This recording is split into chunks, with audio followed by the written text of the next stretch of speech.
Hi, I'm Vanessa Murphy, and this is another edition of Kawartha Lakes Matters. And I'm here with our very own mayor of the city of Kawartha Lakes, Andy Letham. How are you today, Andy? I'm good, Vanessa. How are you? I'm doing well. How about we talk about this thing called the pandemic? Want to give me a pandemic update for the city of Kawartha Lakes? Sure.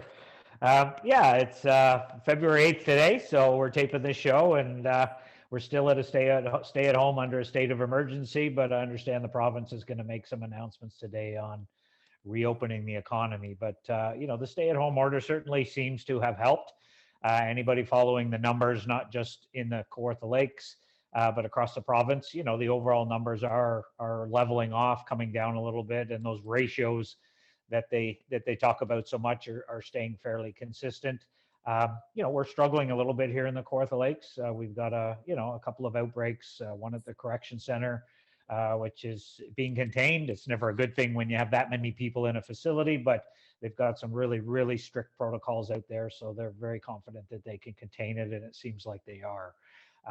Obviously, caress and care on McLaughlin is another area of concern right now that from what I'm told from the health unit, they're doing everything possible that they can do.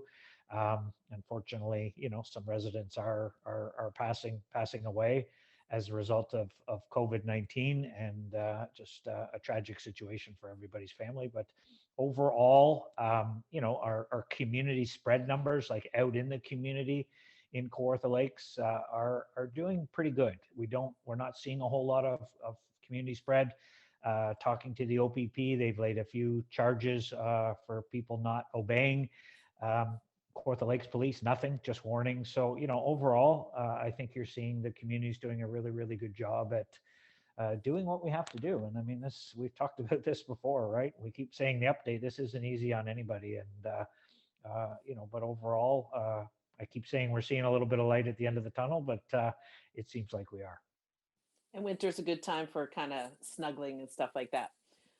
And Yeah, the yeah, it is a winter pandemic, so keep that in mind, right? I mean, it's a winter virus. I mean, and that was one of the conversations we had with the health unit. When people are outside in the summer and your windows are open and your doors are open and there's fresh air blowing through your home, there's less chance of an airborne virus spreading, obviously, or staying in the air. So they kind of knew winter was going to be a challenge, and when we're all locked in, as long as we're locked in with our families and we're not meeting with a bunch of other people, which is the whole idea, then and I think that's what's been some of the challenges this winter. Is it's when the air is not being circulated, and it's we're all stuck in our homes, then you get a bit of spread, especially when other people are coming into your homes and could be bringing that virus with them. So I think the stay-at-home order was a good idea. It needed to be done, and I think it is helping.